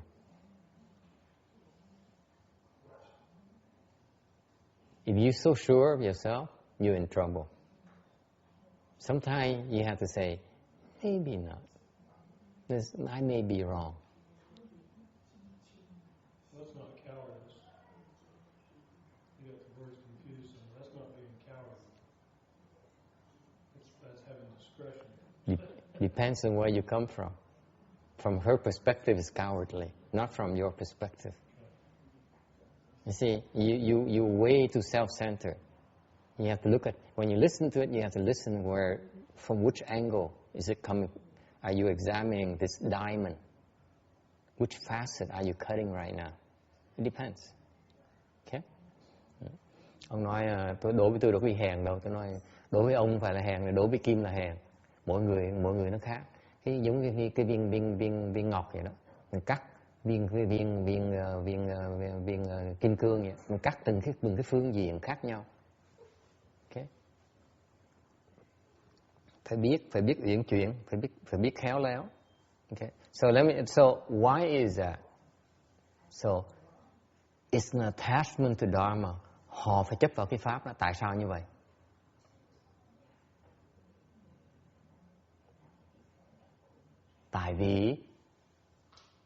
Tại vì họ cần phước mà họ tu. Because they need to generate blessings. They understand they need to continue to generate blessings for their cultivation. And one of that very important at their level is they need to make vows. This is the Bodhisattva's Dharma. This is the enlightened people's Dharma. They need still to be attached to the Dharma for enlightened people. Is it clear? Mặc dầu họ được giải thoát, điều đó có lẽ giải thoát nhỏ. Họ muốn giải thoát lớn, phải có cái pháp, và theo cái pháp để được đắc giải thoát lớn. Cái pháp đắc giải thoát lớn là cái pháp lập nguyện. Không có cái pháp đó giải thoát không được. Without making vows, they cannot obtain liberation. So yes, they are attached to Dharma. Họ phải chấp vào cái pháp đó. Any questions? Okay? So again, depends on where you're coming from. Thành tùy cái phương diện. Tùy phương diện quý vị. Nếu mà Nếu quý vị mà thiệt sự như hồi nãy sư cô Phước Từ nói, đối với phương diện cô thì thiệt ra không có ai lập nguyện hết đó, thì nó không phải là chấp pháp, chấp tướng. So Phước Từ is correct. She says from her perspective, if you become, the self is empty, then no one's making vows, so it's no attachment or dharma. Yes, that's true. Okay, only a small sense. If that's all you're hoping for, nếu như quý vị chỉ muốn cầu được chừng đó thôi, thì sẽ được chừng đó thôi. Còn muốn cầu cái quả quý vị lớn, phải chấp vào cái pháp đó, và phải chấp cái pháp quả quý vị lớn hơn. So if you attach to obtain the bigger fruition, you need to attach to the dharma that helps you obtain the bigger fruition. Okay? Phải rõ ràng mình cần cái gì, mình có cái pháp mới đạt được cái đó. So you need to apply the proper dharma to get what you want. Okay. Is it clear? Trả lời được không sư cô? Hay là còn thắc mắc gì nữa không? Công việc cụ thể thì con thì giống như mình phát nguyện là mình hay mình mua tiền bể tiền, nhưng mà nó cũng không phải nhất thiết là mình cái ngày nào thôi, giống như là công việc của chùa. Ngày mai có Phật tử đến, hôm nay có thể mình phải bớt cái chuyện mua tiền của mình lại để mình sắp xếp công việc, hay lo việc chùa như vậy. Mình đâu có kẹt vào, mình phải ngồi chứ được 4 tiếng, nó làm hay là 3 tiếng ngày hôm nay. Lấy câu hỏi khác hay là cùng câu hỏi? Là cùng câu hỏi, tức là có nghĩa là mình được nguyện là mình kiểu như vậy là bị kẹt, có nghĩa là bị kẹt. Mình có thể là mình quyện chuyển ngay cả nếu như mà mình có thời gian hơn thì mình có thể ngồi 4 tiếng là mình rủ tâm mình vào cái chuyện đầu tiên.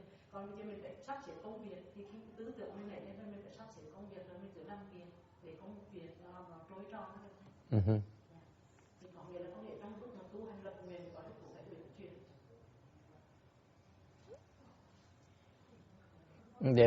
Cái câu hỏi cái là cho rõ là cô vẫn chưa hiểu cái pháp, cô vẫn kẹt vào như thế. She asked a question that reveals where she's stuck right now. She says you need to make a vow, but then you need to be flexible. Sometimes, let's say you don't have time, and so you make a vow to, let's say, to sit for 5 hours a day, and let's say some days you don't have time because you have other more pressing, urgent matters. It's okay too. So you shouldn't be stuck with the vows. I said that question there reveals why you're stuck. Okay.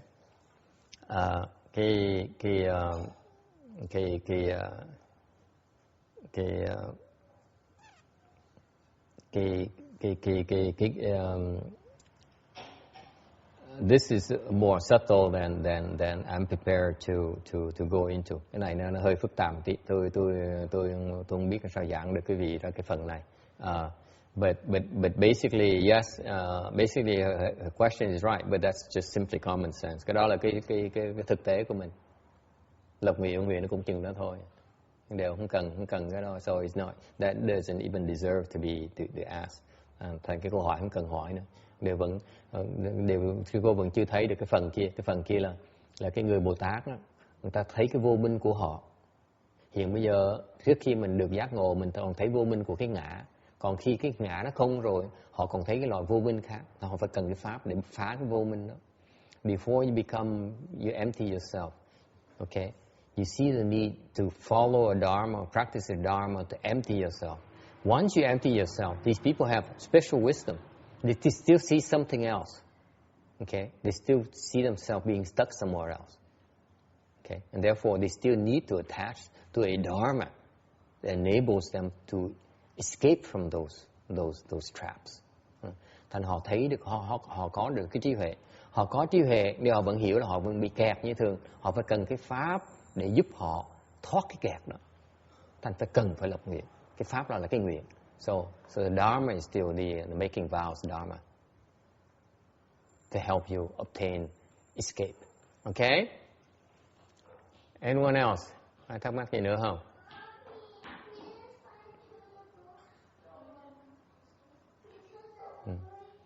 Moreover, 1175. Moreover, Earth Store, good men or women in the future may encounter the image of a Buddha, Bodhisattva, Pratyeka Buddha, or will-turning king, and may give gifts or make offerings. Such persons will attain limitless blessings, will always be born among humans and gods, and enjoy supremely wonderful bliss. If they can dedicate that merit to the Dharma realm, the blessings and profits will be beyond compare. 复次地藏未来世中，若有善男子、善女人，遇佛形象，必去佛形象，转轮王形象，布施供养，得无量福，常在人间受胜妙乐。若能回向法界世人，福利不可为喻. Lại nữa, Địa Tạng trong vị lai thiện nam tử hay thiện nữ nhân nào gặp hình tượng Phật, Bồ Tát, Duyên Giác hay Luân Vương, biết bố thí cúng dường thì được phước vô lượng, thường ở trong nhân thiên thọ thắng diệu lạc. Nếu biết hồi hướng cho pháp giới thì phước lợi họ không thể ví dụ. Okay, so now the next layer is that now you meet with the Buddha in person. Phần trước mới nói là mình được đích thân gặp Phật. Bây giờ phần này nói về nếu gặp Phật cũng được, gặp cái tượng Phật cũng quan trọng. So now you don't see the Buddha, but you see the Buddha images, you still can make offerings of those, and you obtain limitless blessings. Thì làm như vậy thì mình được vô lượng phước. Và cái quan trọng hơn nữa là mình phải biết hồi hướng. And more importantly, you also make offerings, transference after making an offering. That will increase your blessings manifold. Okay, so in summary, you need to make offerings to images, because that result in immeasurable blessings. Tại vì phải nhớ, nếu gặp cái hình tượng mà cúng dường với hình tượng thì được vô lượng công đức. And you'll be in the path of humans and gods, sẽ được trong cái cõi trời với người, where it's easier to obtain the way. Cái đó là cõi tốt để mình có thể đắc được đạo. Why is that? Tại sao nó đắc được hai cõi nó tốt, dễ được đạo hơn? Because in the human realm, trong cái cõi người á, okay, your bonds and the servants are sparse. Những cái kiết sử, những cái mà nó ràng cột mình nó ít. And the mind of borns can be easily produced. Mà ngược lại cái tâm á, mà chán chường nó dễ sinh lắm. Okay.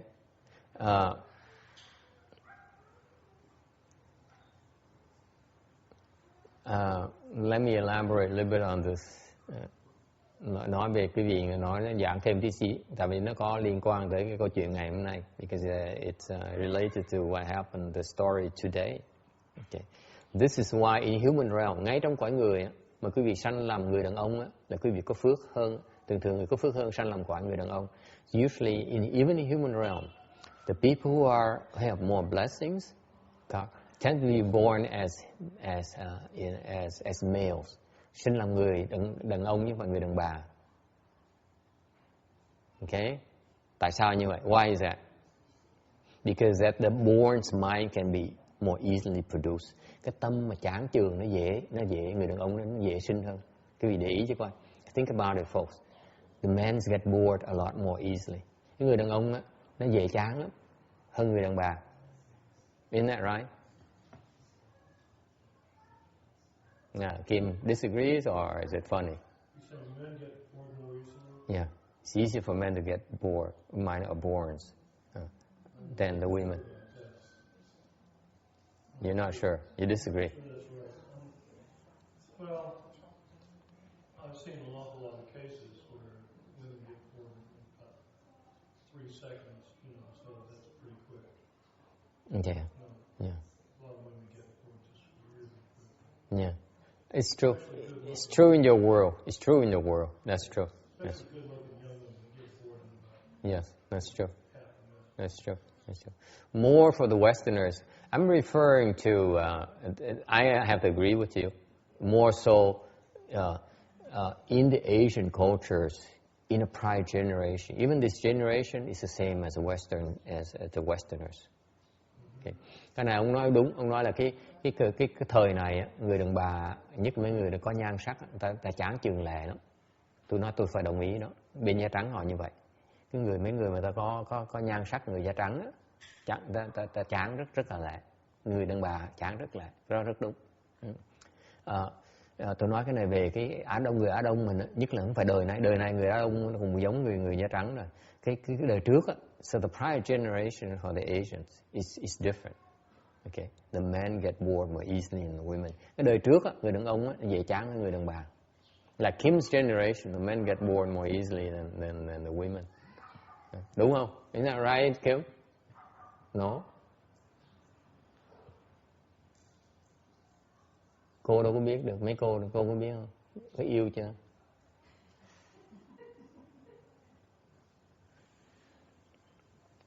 Người đàn ông á yêu lẹ lắm, mà ghét cũng lẹ hơn là yêu nữa. Okay. The men, I'm referring to Asian men, okay, not Caucasian. Yeah, so bear with me. The men, they fall in love quickly. They more easily fall out of love than women in the prior generation. I try to explain to them that it's because men intrinsically are more physical. Tại vì người đàn ông thích cái chuyện xác thịt, cho con người đàn bà ta khó bỏ tại vì cái tình cảm. The women makes it harder to give rise to a minor borns because the emotions get in the way. Cái tình cảm người đàn bà làm mình bỏ không được. Okay, it's the emotions that prevent the women from which tend to be more emotional than men, makes it harder for them to give up. Think about it. This is the general structure of the yin and the yang. Cái đó là cái âm với dương đó. Okay. Thành ra this is why the manifestation of the higher blessings right there. Cái phước á, nó nhiều hơn tại nó dễ bỏ hơn. Mới giải thoát được. The manifestation of higher blessings is because you can more easily let go. Okay? Cái mà dễ bỏ là tại vì mình có phước mới dễ bỏ được. Còn mình ít phước mình rất khó bỏ. If you don't have enough blessings, it's very difficult for you to let go. Very, very difficult. Alright? In the heavenly realm, trong cái cõi trời, they have samadhi power. Bên cõi trời, họ có định lực. Với họ có cái huệ, họ có nhiều huệ hơn. They have more samadhi power, they have more wisdom. And that's why both paths are conducive to cultivating the way. Bởi hai cái cõi đó nó rất thuận lợi cho để việc tu hành. Alright? Any questions? In the Great Shastra, Đại Luận nói rằng, the human who practice giving are well known throughout the 10 directions. Những cái người mà bố thí được nổi tiếng trong 10 phương. They're respected and loved by sages. Được tôn trọng và thương yêu bởi những người thánh nhân. They're fearless in the human realm. Họ vô ý trong cái cõi người. You'll be reborn in heavenly realm at death. Sau khi chết họ sẽ sinh vào cõi trời. And will ultimately enter nirvana. Và cuối cùng sẽ đắc quả niết bàn. Okay, that's what giving does. Cái đó là cái bố thí. Okay. Wealth is a cause conditions for the evil mind. Cái của cái tài sản là cái nhân duyên cho cái ác tâm. We should constantly renounce it. Phải luôn luôn từ bỏ nó. In the least, it's a source of great. In the least, you should not try to be extremely wealthy. Nhất là đừng có tham giàu. As to giving and stinginess, nhất là về không bố thí và bủn xỉn á, it's a mark of inauspiciousness and doom. Cái đó là cái tướng của cái không có phước và sẽ bị đọa. To indulge in stinginess will produce worry and fear. Nếu như bủn xỉn thì sẽ tạo ra cái sự lo âu và là cái sợ sệt. And if you can wash it off, the stinginess with the giving water will bring on blessing and benefit. Nếu như mình biết dùng cái bố thí để mà rửa sạch cái bủn xỉn của mình, tâm bủn xỉn của mình thì mình sẽ có đắc được phước và lợi. Any questions?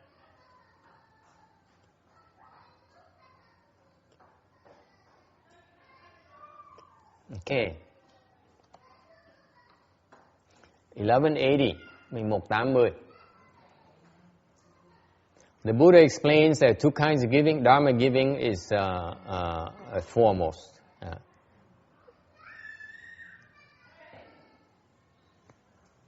Should be three kinds of giving, not four.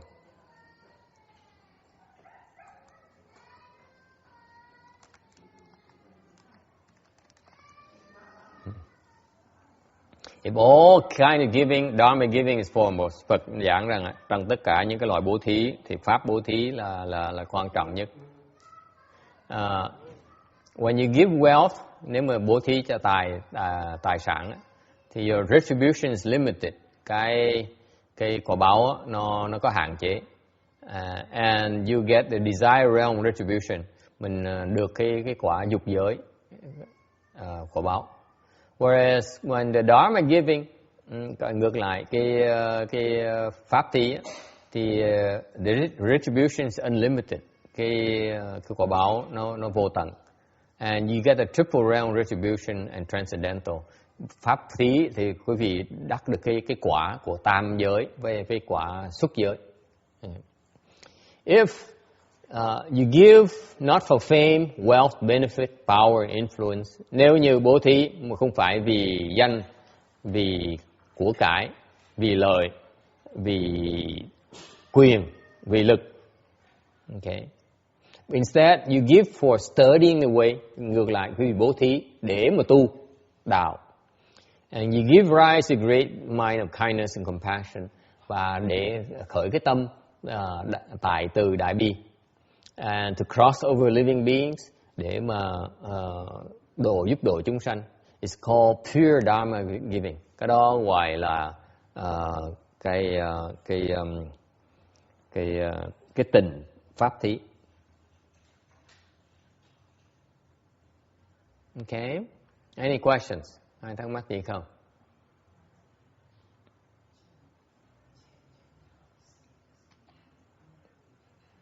Okay. Time is up, so I will have to stop here. Thì giờ nó hết rồi, thôi mình ngừng lại ở đây. Any final questions before we wrap it up? Ai có thắc mắc gì không? Hỏi để trước khi mình chấm dứt.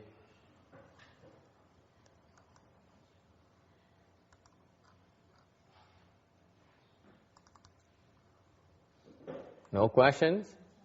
Okay, then if you have no questions, then we do the transference for rebirth. Nếu không có câu hỏi gì thì mình hồi hướng công đức để mà giúp vãng sanh. Yeah.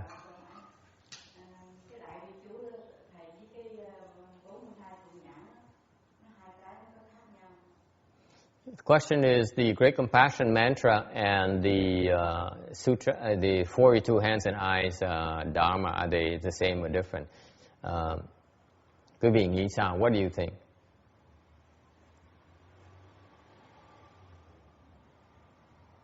Okay, don't think too much. I don't have a lot of time for you to think. Quý vị không nên suy nghĩ nhiều quá. Tôi không có thời giờ để quý vị suy nghĩ. They're different. Hai cái pháp nó khác nhau.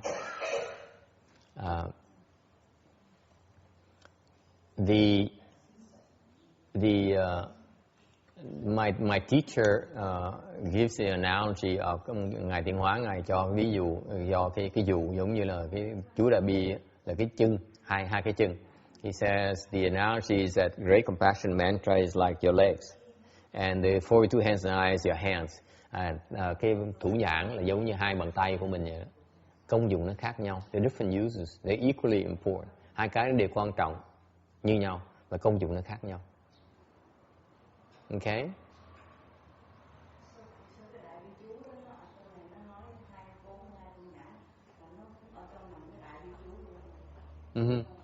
Không phải hoàn toàn nằm trong đại bi chú. Được truyền chưa? Được truyền chưa? Được truyền bộ một thủ nhãn chưa?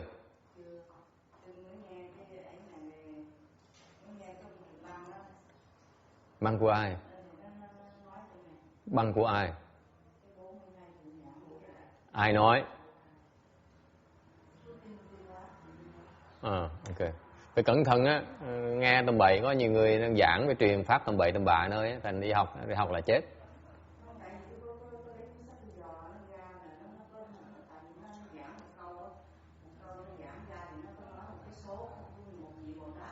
Yeah.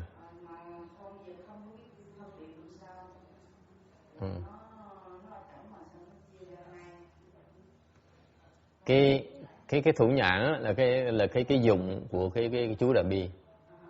The 42 hands and eyes is the use of the Great Compassion mantra. Basically, nói cái khác là cái 42 thủ nhãn là cái pháp nó khác một tí. The 42 hands and eyes is slightly different in that it's specific. Tại vì mỗi bàn tay á, mỗi cái thủ nhãn có cái công dụng nó khác nhau. Each hand and eye has a particular application. Okay, and whereas the Great Compassion mantra is all of them combined. Ngược lại cái chú Đại Bi là cái mà nó gồm hết tất cả 42 thủ nhãn lại với nhau. Okay. So for example, let's say you have a certain need. Sometimes it's better to use the 42 hands and eyes. Chỉ khi có nhiều lúc mình dùng cái pháp 42 thủ nhãn thì nó có cái dùng đặc biệt của nó. Chẳng hạn như trong một cái thủ nhãn có một cái bàn tay tên là bàn tay hoa sen trắng. For example, in the 42 hands and eye, there's a particular hand and eye called the white lotus flower. That particular dharma there helps you generate all kinds of blessings, all kinds of merit virtues. Trong cái bàn tay hoa sen màu trắng đó là cái pháp, quý vị luyện cái pháp đó, quý vị tạo được tất cả những cái loại công đức mà có thể tạo được. Okay. So whereas another eye hoặc là một cái bàn tay khác, một cái thủ nhãn khác đó, thì nó chẳng cái một cái thủ nhãn khác nó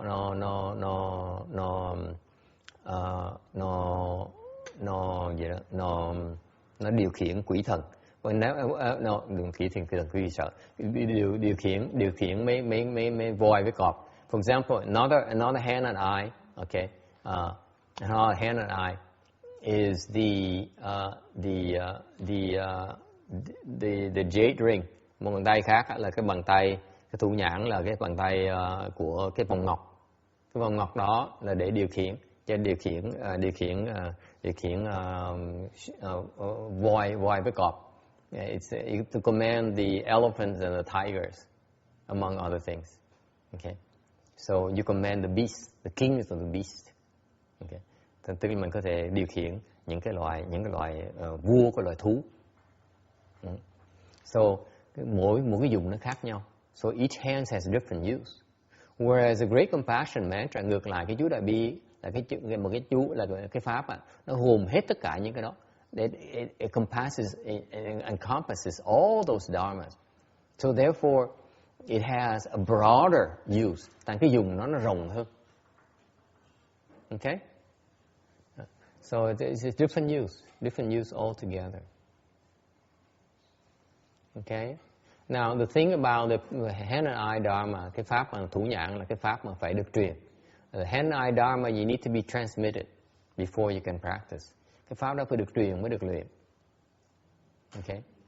Cái cõi người này á, in the human realm right now, where we are right now, okay, only a handful of people are allowed to transmit it. Có một nhóm người rất nhỏ được có truyền thôi. For example, I'm not allowed to transmit it.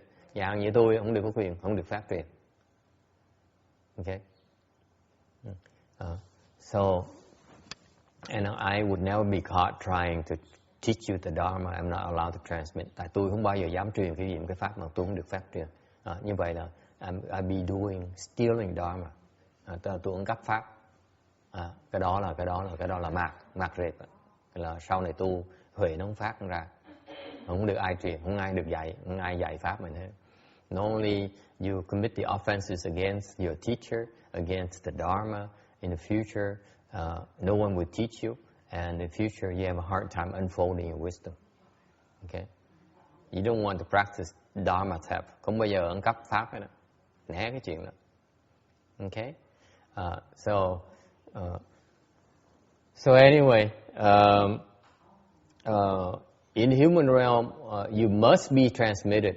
Trong cái cõi mình phải cần được truyền pháp mới có quyền luyện. Okay? So right now, only Master Xuyên Hoa disciples, hiện bây giờ có những cái người đệ tử Ngài Tiên Hóa mới được truyền cái pháp đó thôi. Cái quả này, cái xứ này, có người đệ tử Tiên Hóa mới được truyền thôi. Okay? As far as I know, no one else can. Không ai có được truyền hết. Even within his disciples, only a handful of people can transmit, not the others. Trong cái nhóm đệ tử Tiên Hóa, có một vài người được thôi. Một nhóm người rất nhỏ được có quyền truyền thôi. Okay. Những người khác không được truyền. Okay. Therefore, don't be lured by the exotic nature of the Dharma and try to learn and practice it.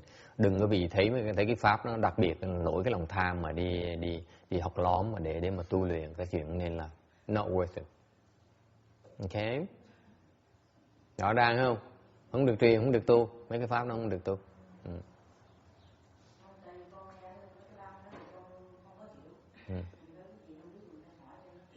Yeah. Chừng nào bên Vạn Mật Thành họ lâu họ có cái cơ hội mà truyền pháp đó, mình nên đi để mà được thọ cái pháp này tu mới được. What happens is every now and then the CTTB and the DRBA has a special transmission thing. If we know about it, we should go and attend it. If they allow, you know. Because basically, if you are my disciples, tại vì quý vị có quyền. Nếu như quý vị là đệ tử của tôi á, thì quý vị cũng là dòng hồng hà thân luôn. If I call you Ru, that means you have the Chin blood in your veins as well. The Ru has two bloodlines. Cái đời nhập của họ đệ tử tôi nó có hai dòng máu trong đó, một dòng máu thân với dòng máu nhuận. Okay, there is the two bloodlines through me. That is the Chin line from Master Xuyên Hoa and the Run line from my Vietnamese master. They are the Lin Chi sect. Thành cái dòng tơ đời tôi nó có hai dòng máu, có quyền hưởng hai bên luôn. Một bên là bên thân của ông Quy Ngưỡng Ngài Tiên Hóa, một bên là nhuận của Lâm Tế, của bên của đài bài Lâm Tế, bên dòng Lâm Tế. Thành ra chứ hàng như mà Vạn Mật Thành mà họ truyền cái pháp thủ nhãn thì đệ tử tôi có quyền đi thọ. Tại đó họ cũng là cái đời thân luôn. It's the same way that so if the CTB people transmit the Dharma and they say only to our disciples, my disciples can go and attend as well. Okay. Similarly, when I teach the Dharma to my disciples, the Chin disciples can also come and learn from me as well. Giống như mà tôi dạy pháp như vậy, thì những cái người đời thân họ có quyền tới học tôi cũng giống như vậy thôi, cũng lò hết. Okay. All right. So if we know of the transmission time and you aware of it, you should go. It's priceless. Được cái duyên mà thọ cái pháp rất là hy hữu, nên đi mà thọ. Okay. If that's the case, I will even hold a special take refuge ceremony so that you become my disciples and so they can go and attend. Ngay biết như vậy, tôi sẵn sàng lập một cái giới đàn quy đặc biệt để quý vị được cái dòng máu để mà được đi học. Cái pháp nó quan trọng như vậy đó. It's that valuable. Is that invaluable? It takes a lot of blessing. Phải có nhiều phước lắm mới học được cái pháp này. Được truyền pháp, được cái pháp không phải là dễ sợ. You know what happened is that you get transmitted this Dharma here, this Dharma here is the Dharma that earth-shattering and it shatters the earth and the heavens. Cái pháp này là pháp kinh thiên động địa. Thành phải có đại phước mới học được mới được truyền cái pháp này. You need tremendous blessings to be transmitted this Dharma. And once you transmit it, một khi mà được truyền cái pháp này, the chances are that in the future you also will have, you attain that level already in future lifetimes, you're able to keep on ascending. Tại quý vị một khi mà đạt tới cái trình độ được truyền được cái đại pháp này rồi, trong tương lai trong kiếp sau sẽ tiếp tục tu thăng tiếp, tăng trưởng thêm. Okay, so you should be respectful towards the special dharmas and take the transmission very seriously. Bạn phải biết kính trọng cái pháp, phải biết được truyền cái pháp là một cái đại phước, không phải là dễ đâu. Okay. It's still the transmission is still done through the RBA. Okay. Và anh thể hiện bây giờ theo tôi biết thì có bên Vạn Vật Thành mới có quyền truyền cái pháp này thôi. Cái người mà ra khỏi Vạn Vật Thành không có quyền được truyền. Those who left the RBA are not allowed to transmit as far as I know. Okay. All right. Anything else? Ai thắc mắc gì nữa không? No? Then do transference. Vậy mình hồi hướng công đức vậy.